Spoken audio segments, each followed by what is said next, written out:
liñ koy gis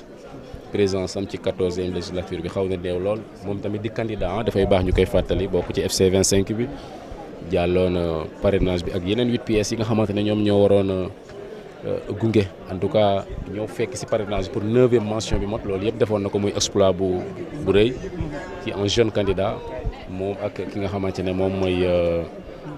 soxna Anta Babacar Ngom donte Babacar Ngom nag du Anta Babacar Ngom di député mais bokkoon nañ quand même ci candidat yi nga xam ne ñoom ñoo waroon dem ci jongante le 25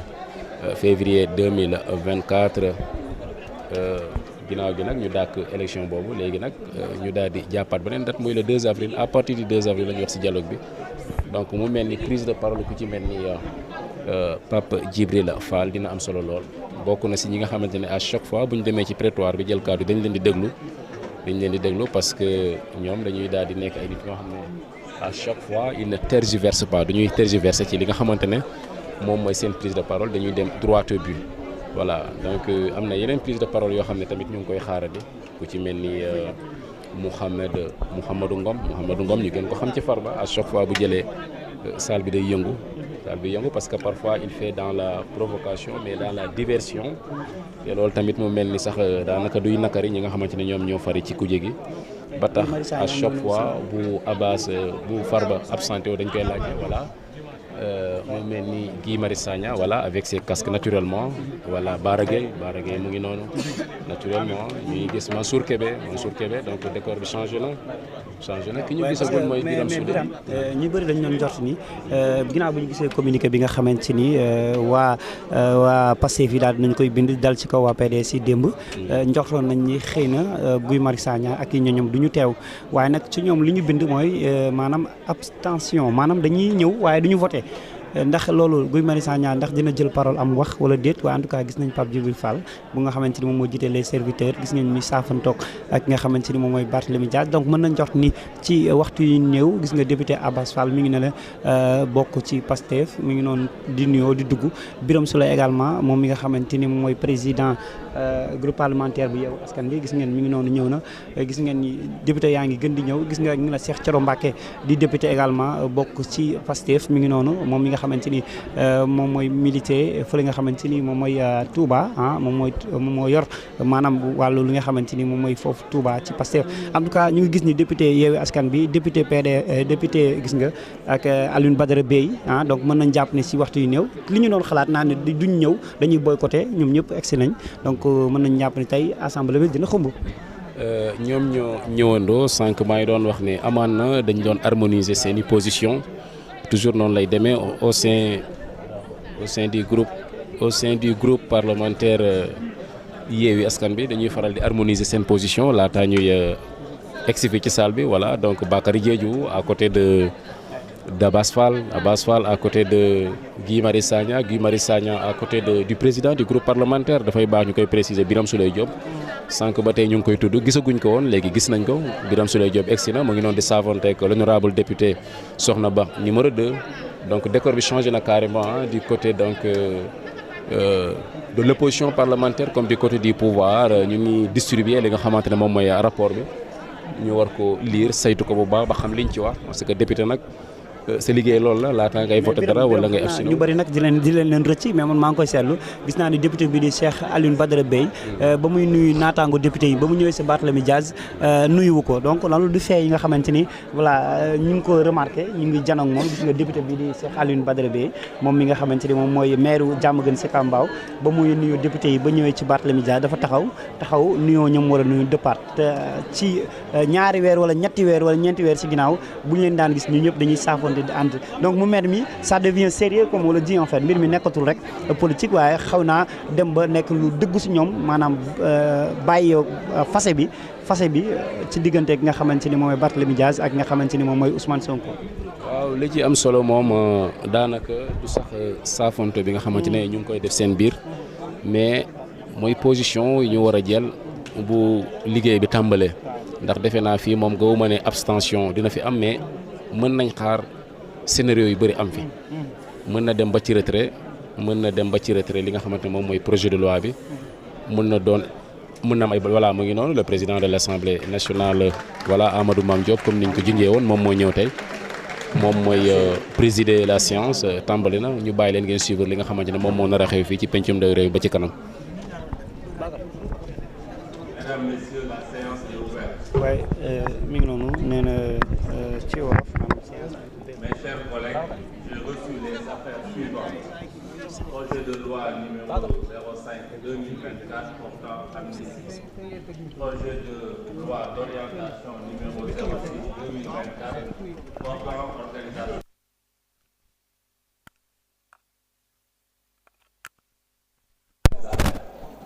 Je voudrais vous informer aussi que Monsieur le Président de la République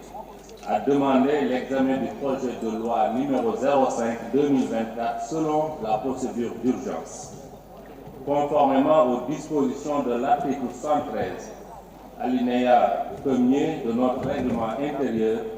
l'urgence est de droit lorsqu'elle est demandée par le Président de la République. Je voudrais également vous rappeler que le projet de loi numéro 05/2024 portant amnistie a déjà été examiné par la commission compétente.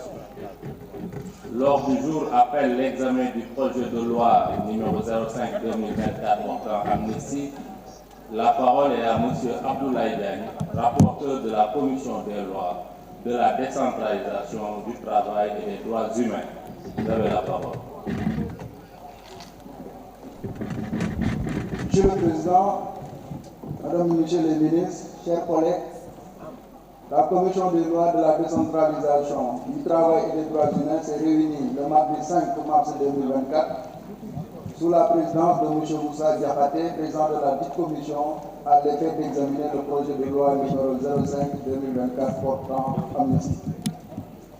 Le gouvernement était représenté par Madame Aïssata Tall Sall, garde des Sceaux, ministre de la Justice. Monsieur Sambassi, ministre du Travail, du Dialogue social et des relations avec les institutions, et Monsieur Elhadj Momar Samb, et Monsieur Elhadj auprès du garde des Sceaux, ministre de la Justice chargé de la bonne gouvernance et de la promotion des droits humains, assistés de leurs principaux collaborateurs. Ouvrant la séance, Monsieur le Président a d'abord, au nom de la Commission, souhaité la bienvenue à Madame, justifiant l'élaboration du dit projet de loi. À l'entame de son propos, Madame le ministre a adressé s'est ensuite réjoui d'être devant la représentation nationale pour présenter le présent texte.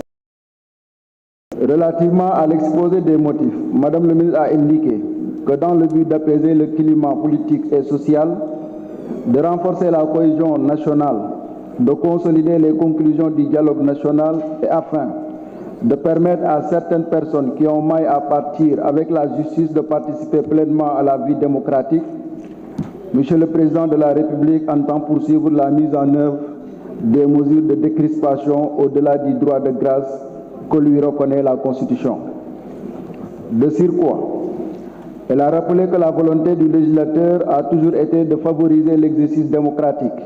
dans un contexte de dialogue et d'ouverture politique. Cela s'est traduit, dira-t-elle, à chaque fois de loi portant amnistie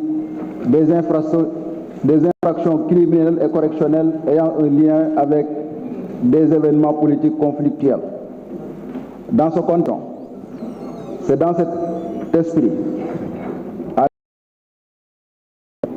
a-t-elle précisé que le présent projet de loi intervient pour amnistier les infractions commises tant au Sénégal qu'à l'étranger et couvrant une période allant de 2021 à 2024. Ainsi, Madame le ministre a mentionné que, pendant longtemps, le législateur a voulu privilégier la voie de l'amnistie de plein droit qui a un caractère général et anonyme avec un champ d'application large, effaçant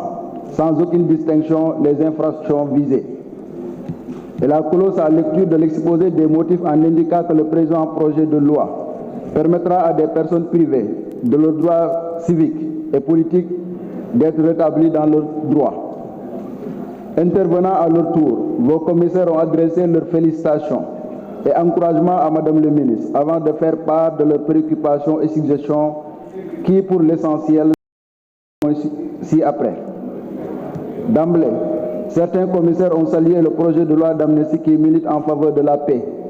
du pardon et de la réconciliation nationale. Ils ont, à cet égard, indiqué que l'amnistie a toujours été une modalité de régulation sociale et politique que les États ont recouru à un moment donné de leur trajectoire historique. Pour preuve, il a été rappelé que le premier décret d'amnistie a été signé en 403 avant Jésus-Christ à Athènes. Bien des siècles plus tard, des pays tels que la France, l'Allemagne, la Côte d'Ivoire, l'Arabie saoudite et le Rwanda ont fait usage de